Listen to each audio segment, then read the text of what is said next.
The morning sun peeked through the cloudy sky as Amara Johnson tucked her curly hair into a neat bun. She straightened her blue Save Mart vest and pinned her name tag just above her heart. 24 years old with dreams bigger than her current circumstances, Amara had been working at the same grocery store for nearly 3 years now. Not because she loved it, but because the flexible hours allowed her to take care of her younger sister, Tiana, who was working hard to get through nursing school. "Have a wonderful day at Save Mart," Tiana called from the tiny kitchen of their apartment. "Don't forget we need more coffee." Amara smiled, grabbing her keys from the hook by the door. "I won't forget. Good luck on your exam today." The bus ride to Save Mart was the same as always. 20 minutes of watching the city wake up while she mentally prepared for another day of beeping scanners and customer complaints. Some days were better than others. Today, she hoped, would be one of the good ones. By 10 in the morning, Amara had already dealt with a spilled gallon of milk, an angry customer who insisted his expired coupon should still work, and a stern reminder from her manager, Mr. Pearson, about keeping lines moving quickly. "Remember," he'd said, tapping his clipboard, "customer satisfaction depends on efficiency." "We've talked about this before, Amara." She had nodded and promised to do better, even though her idea of customer satisfaction included actually helping people, not just rushing them through the line. Around noon, the store grew busy with the lunch rush. Amara scanned items rapidly, bagged groceries, and handed back change with a practiced rhythm. The line at her register moved steadily, her fingers dancing across the keypad with familiar ease. "Next customer, please," she called, not looking up as she organized her station. When nobody stepped forward, she finally raised her head. A small boy stood there, maybe 9 or 10 years old, with a white cane in one hand and the other stretched out uncertainly before him. "Is this register number 5? He asked, his voice small but determined. Amara immediately stepped around her counter. "Yes, it is. Do you need some help?" The boy tilted his head toward her voice.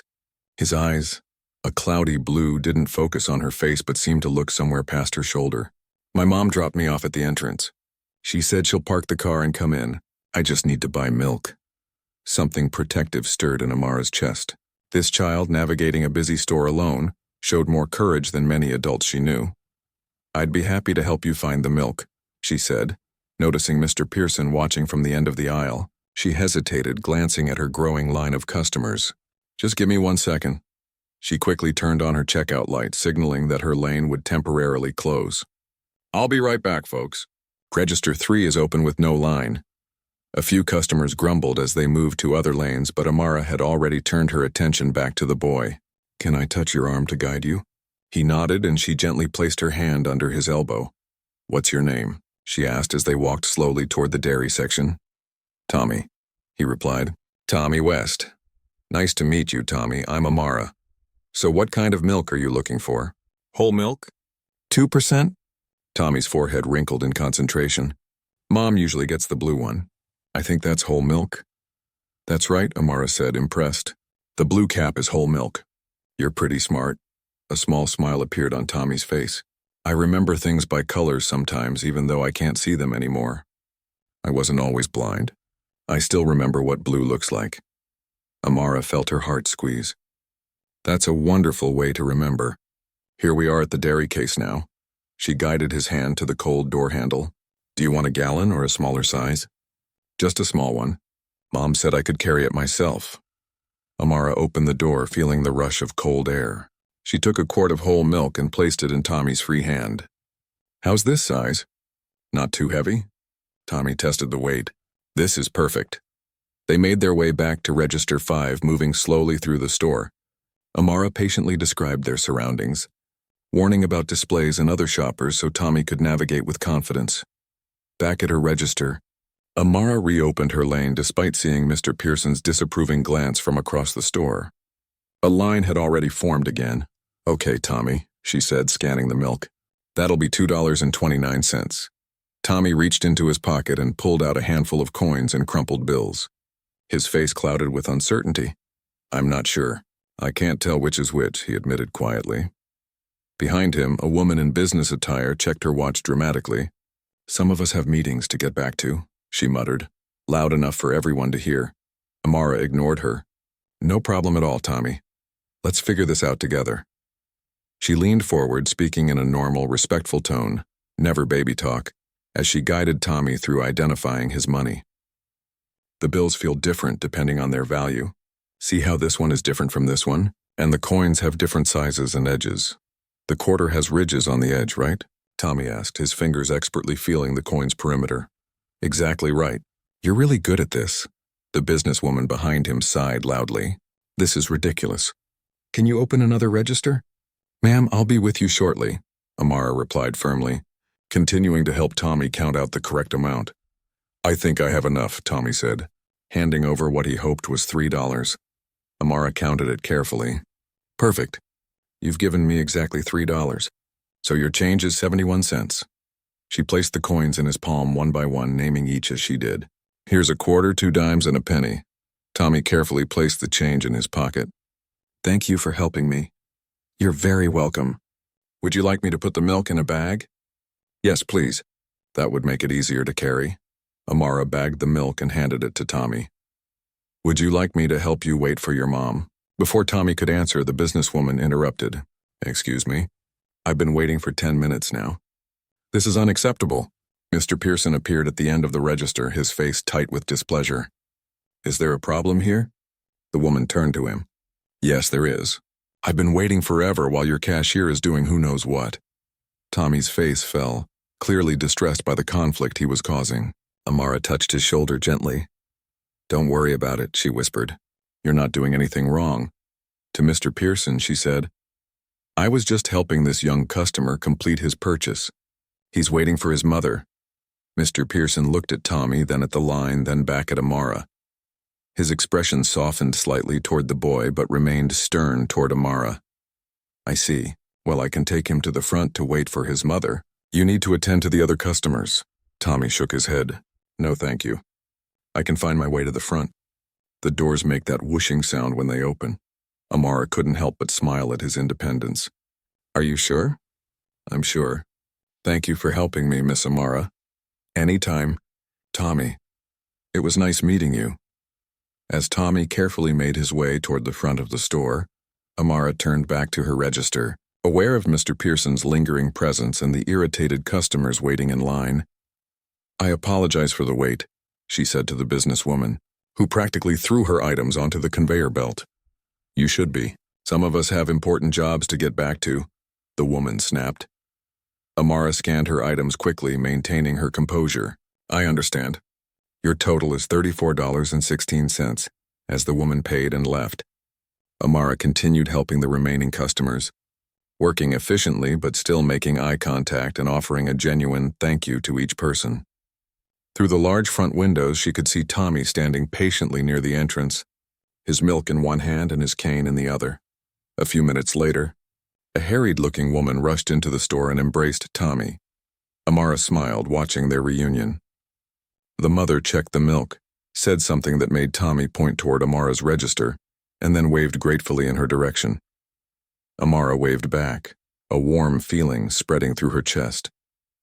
This was why she did this job. These small moments of genuine human connection amid the monotony of scanning and bagging. Her good mood lasted until the end of her shift, when Mr. Pearson asked her to come to his office before clocking out. Something in his tone told her that her day was about to take a turn for the worse, and that helping Tommy might have cost her more than just a few extra minutes of her time. Amara's stomach tightened as she followed Mr. Pearson into his cramped office at the back of the store. The small room smelled of coffee and printer ink, with fluorescent lights that buzzed overhead and made everything look harsher than it was. She'd only been called in here twice before, once when she was hired 3 years ago, and once when she received her only raise, a measly 50 cents more per hour. Mr. Pearson settled into his chair, the fake leather squeaking under his weight. He didn't invite her to sit in the folding chair across from his desk, so Amara stood, hands clasped in front of her, waiting. Amara, he began, shuffling some papers on his desk without looking at her. We need to discuss what happened today. You mean helping the blind boy? She asked, straightening her shoulders. Tommy just needed some assistance with his purchase. Mr. Pearson finally looked up, his expression a practiced mix of disappointment and corporate sternness. We've spoken before about maintaining efficiency at the registers. Today you shut down your lane during our lunch rush to help one customer, causing delays for many others. He was a child, Amara said, trying to keep her voice steady. A blind child shopping alone. What was I supposed to do? You could have called for a floor assistant instead of leaving your register. Mr. Pearson tapped a pen against his desk calendar. We have protocols for these situations. Amara bit her lip. The floor assistants were always busy restocking shelves or cleaning spills. By the time one would have answered her call, Tommy would have been standing there confused and embarrassed. I made a judgment call, she said. I helped him quickly and got back to my register. Mr. Pearson shook his head. That's not how several customers saw it. We received 3 complaints about wait times at your register today. One customer specifically mentioned waiting over 10 minutes while you helped the boy count change. It wasn't 10 minutes, Amara protested. Maybe 3 or 4 at most. And I turned on my light to let people know they could go to other registers. Regardless, Mr. Pearson continued, pulling a folder from his desk drawer. This isn't the first time we've had this conversation. I have notes here from previous meetings about your pace. He flipped through the papers. Last month you spent too long helping an elderly woman find her coupons. The month before you left your register to help someone reach an item on a high shelf. Amara felt her cheeks grow warm. Those people needed help. That's not your job at the register. Your job is to check people out quickly and efficiently. He closed the folder with a sharp snap. SaveMart's policy is clear. Cashiers process 40 customers per hour during peak times. Your average today was 23. So I'm being punished for helping people? The words came out louder than she intended.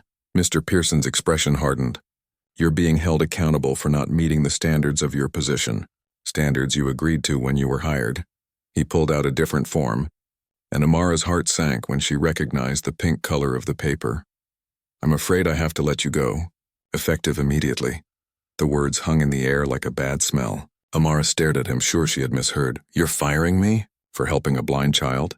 I'm terminating your employment for repeated violations of company policy regarding register efficiency. He slid the pink form across the desk. You'll receive your final paycheck next Friday, including payment for today's hours and any accrued vacation time. Amara didn't reach for the paper. I've worked here for 3 years. I've never been late. I've covered other people's shifts. I've worked holidays. And you're firing me over a few extra minutes spent helping people? Mr. Pearson had the decency to look slightly uncomfortable, but his resolve didn't waver. The decision has been made. Corporate has been pushing for stricter adherence to efficiency metrics. My hands are tied. Corporate, Amara repeated, the word bitter in her mouth. Did corporate see Tommy trying to count his coins with fingers that couldn't tell the difference between a quarter and a nickel? Did corporate see how scared he was to be shopping alone for the first time? Amara, please don't make this more difficult. You know what? She interrupted, suddenly tired of the whole conversation. Keep your job. If this company values moving people through lines more than treating them like human beings, then I don't want to work here anyway. She turned to leave, then stopped and faced him again. Just so you know, that boy's mother waved and thanked me before they left. That means more to me than any efficiency metric. Mr. Pearson sighed. You'll need to return your vest and name tag before you leave. Amara unclipped her name tag and placed it on his desk with deliberate care. She slipped off her blue vest, folded it neatly, and set it beside the name tag. I'll get my things from my locker, she said quietly. The walk to the employee break room felt longer than usual. A few coworkers looked up as she entered, their expressions curious. Everything okay? Asked Dion, a stock boy who had started a few months after her. Amara opened her locker and pulled out her small bag. Just got fired. What? Why? She shrugged, not trusting herself to speak without her voice breaking. Later she would tell them the full story. Later, when the shock had worn off and the anger had cooled into something more manageable. Thanks for always being nice, she told Dion, giving him a quick hug. Tell the others I said goodbye, okay? Outside, the afternoon sun felt too bright, too cheerful for what had just happened.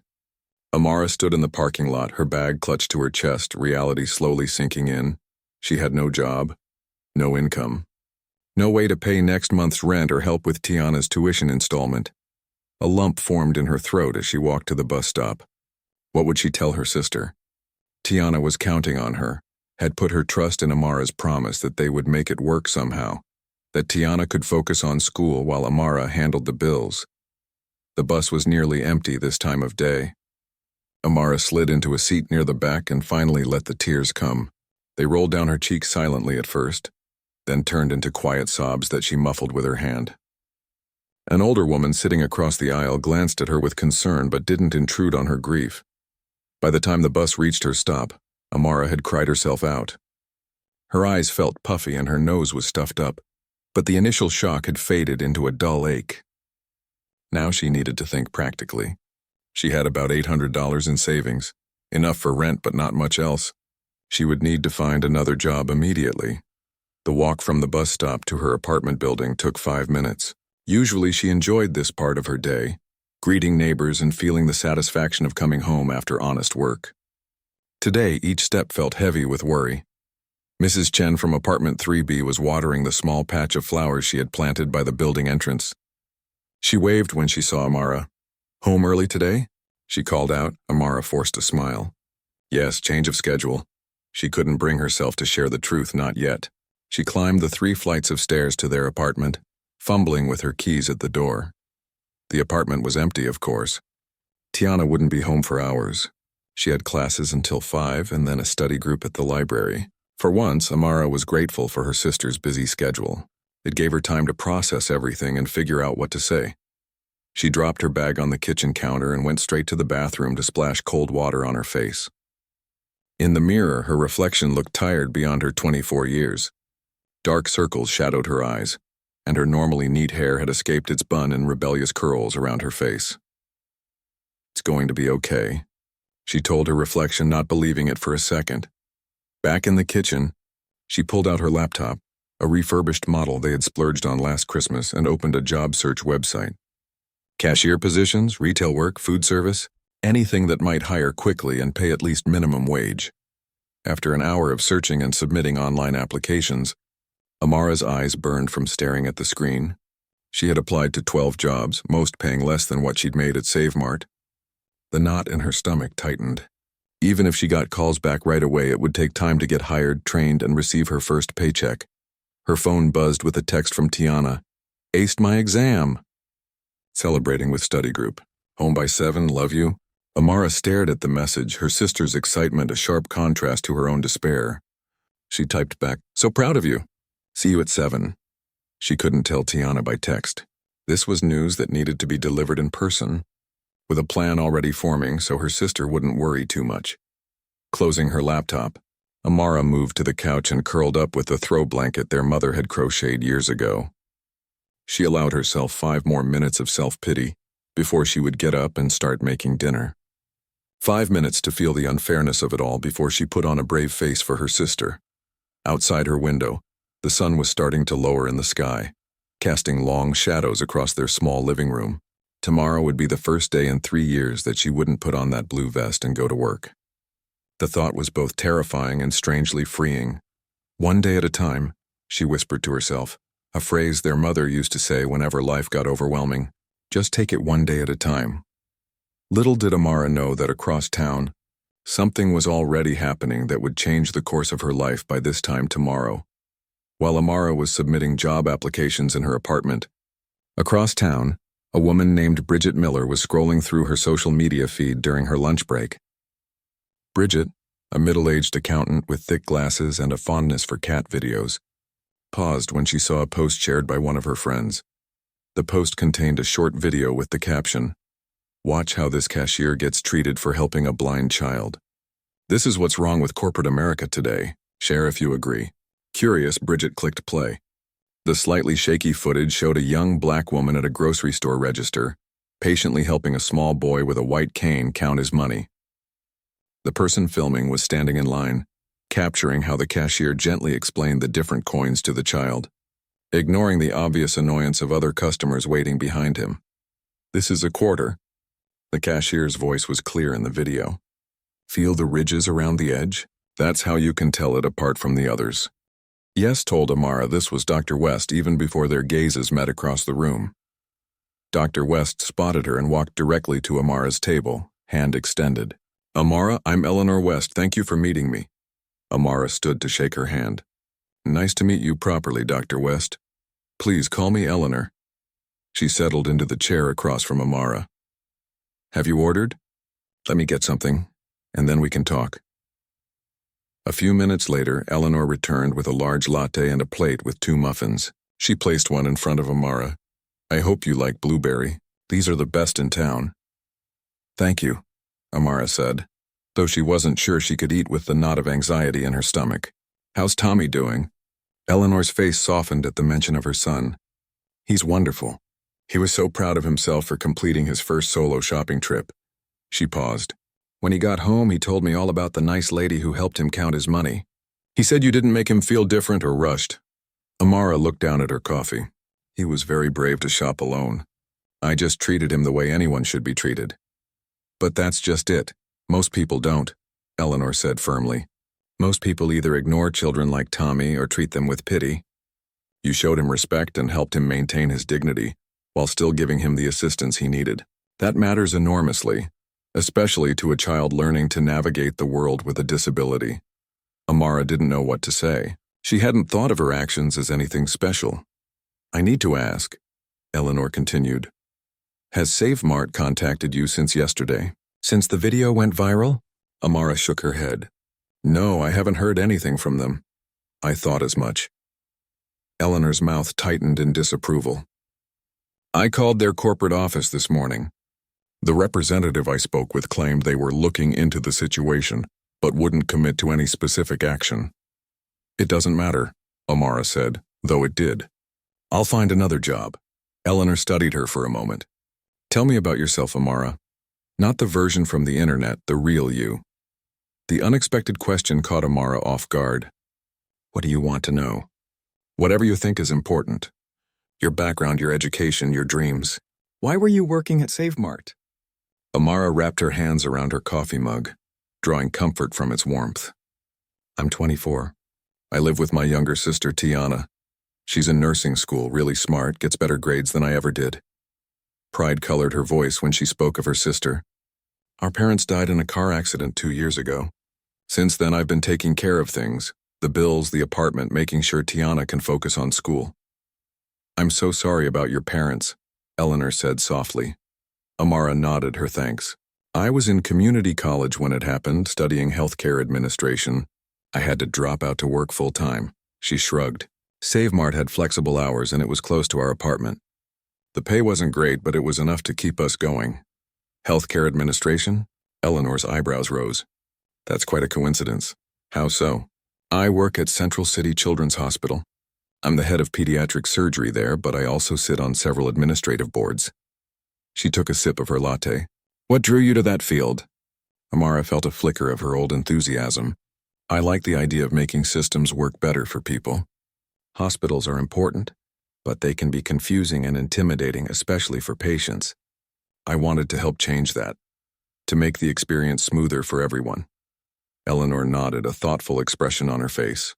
That's exactly the kind of perspective we need more of in healthcare. She broke off a piece of her muffin, considering something. Amara, the reason I wanted to meet you isn't just to thank you. I have a proposition for you. Amara's heart quickened. What kind of proposition? We currently have an opening for an administrative assistant in the patient services department at the hospital. It's an entry-level position, but it comes with full benefits and tuition assistance for employees continuing their education. Eleanor watched Amara's face carefully. Given your background and what I've seen of your character, I think you'd be perfect for it. Amara's mouth fell open slightly. You're offering me a job? Just like that? I'm offering you an interview, Eleanor clarified.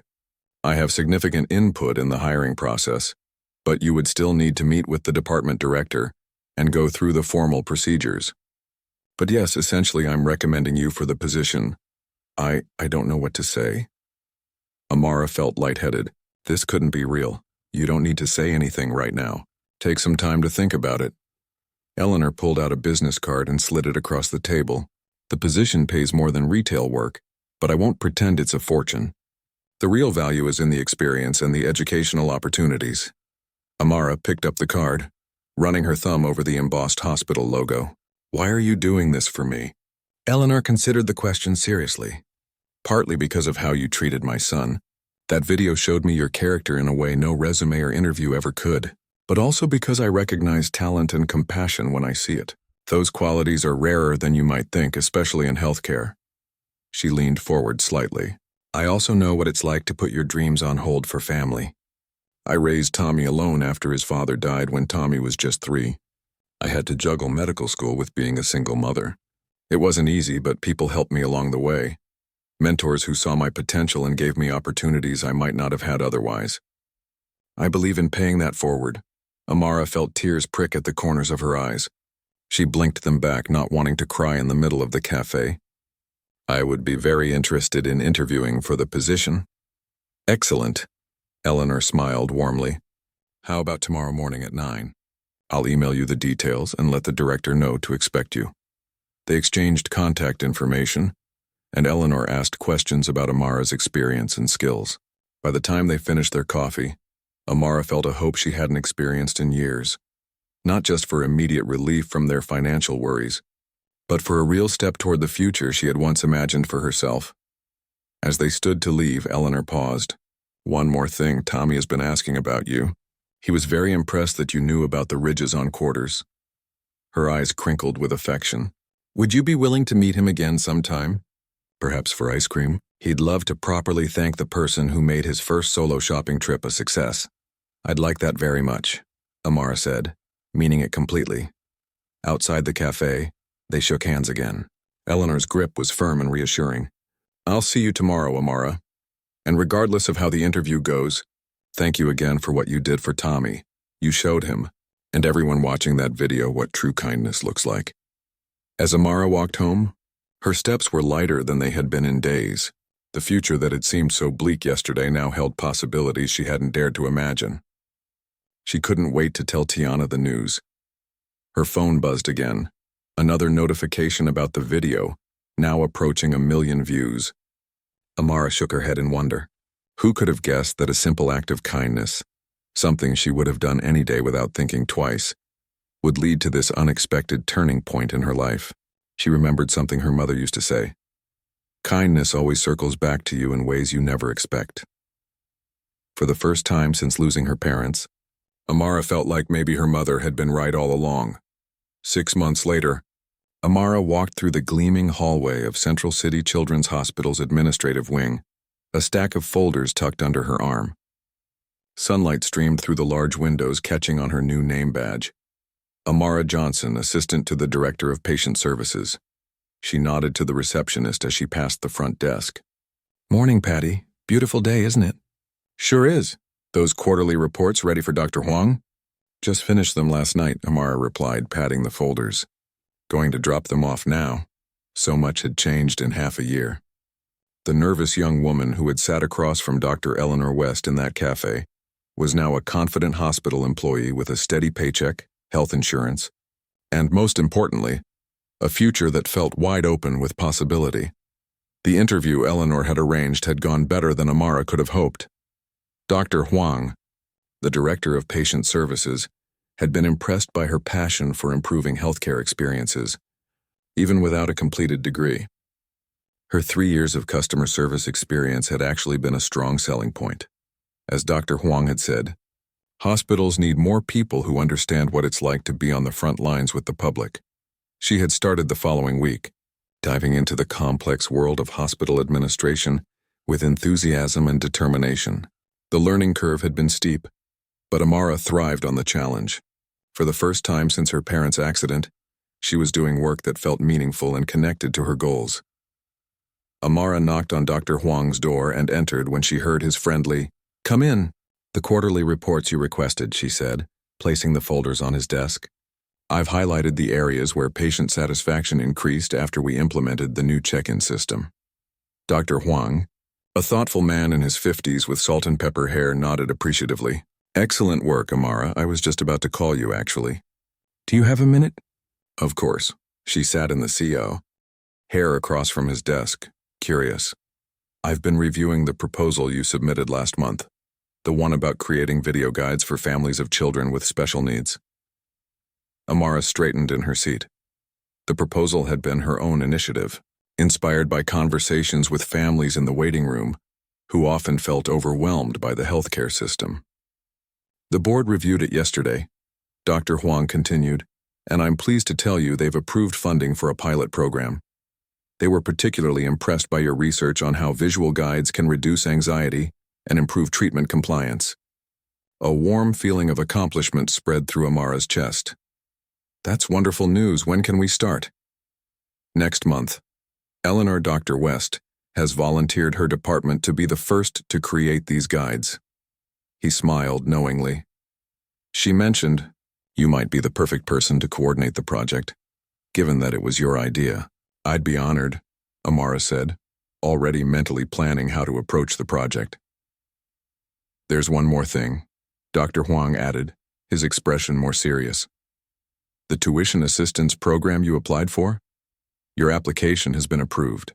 You can restart your degree program next semester, and the hospital will cover 75% of the costs. Amara pressed her hand to her mouth, emotion welling up unexpectedly. This was the piece that would truly change everything. The chance to complete her education while continuing to work and support Tiana. Thank you, she managed. This means everything to me. Dr. Huang waved away her thanks. You earned it, Amara. Your work these past 6 months has been exceptional. We're investing in someone who we believe will continue to make valuable contributions to this hospital for years to come. After leaving Dr. Huang's office, Amara took a moment in the hallway to collect herself. She pulled out her phone and texted Tiana. Guess who just got approved for tuition assistance? We're both going to be students this fall. The reply came immediately. OMG, congrats sis. Ice cream celebration tonight. Amara smiled, tucking her phone away. Tiana was thriving in her nursing program, now in her second year and at the top of her class. Their apartment was filled with textbooks and study guides from both their programs, and many nights found them sitting at the kitchen table, quizzing each other and sharing what they'd learned that day. The financial strain that had weighed on them for so long had eased considerably. Amara's hospital position paid nearly twice what she'd earned at SaveMart, and the regular hours meant no more juggling unpredictable shifts. They weren't rich, by any means, but they were stable, able to pay bills on time, occasionally eat out, and even start a small savings account for emergencies. Glancing at her watch, Amara quickened her pace. It was Tuesday, which meant lunch with Tommy and Eleanor in the hospital cafeteria, a tradition that had started a few months ago and quickly became the highlight of her week. The cafeteria was busy with the midday rush, but Amara spotted Tommy and Eleanor at their usual table near the windows. Tommy, now 10 years old, was laughing at something his mother had said, his hands exploring the items on his lunch tray with practiced confidence. Sorry I'm late, Amara said, sliding into the seat across from them. Good news from Dr. Huang kept me. The proposal? Eleanor asked, her eyes lighting up. Approved, and the tuition assistance too. Eleanor reached across the table and squeezed Amara's hand. I knew they would see the value in both. Congratulations. Tommy's face broke into a wide grin. Does that mean you'll be a big boss like my mom someday? Amara laughed. Maybe not exactly like your mom. There's only one Dr. West. But hopefully I'll be able to help make hospitals less scary for kids and families. Their friendship had blossomed naturally over the months. Tommy, with his direct questions and unexpected insights, had become someone Amara looked forward to seeing. He never failed to put things in perspective or make her laugh when work became stressful. Mom says you're going to help make videos to show kids what happens in the hospital, Tommy said, carefully feeling for his juice box on the tray. That's right. We want kids and parents to know what to expect when they come here. Will you make ones with audio description for kids like me? Tommy asked. Amara exchanged a glance with Eleanor. They hadn't specifically discussed that aspect yet. That's a brilliant idea, Tommy. We absolutely should. I could help, he offered eagerly. I could tell you what information blind kids would want to know, like how things feel and what sounds to expect. You know what? I'm going to add you as an official consultant to the project, Amara said, delighted by his enthusiasm. With your mom's permission, of course. Eleanor nodded. I think that would be wonderful for everyone involved. As they continued their lunch, talking and laughing, Amara felt a deep sense of contentment. This unlikely friendship had grown from a simple moment of kindness into something that had changed all their lives.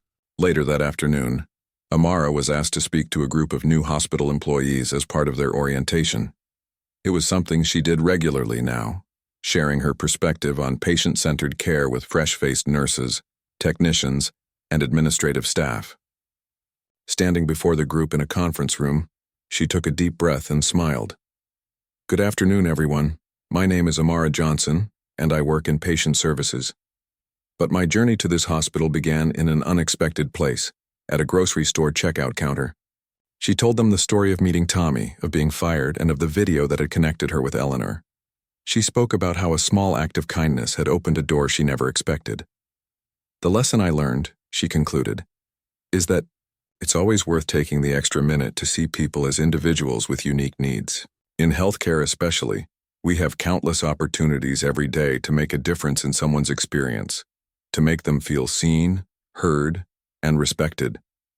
Sometimes those small moments of connection are just as important as the medical care itself." The new employees applauded warmly as she finished.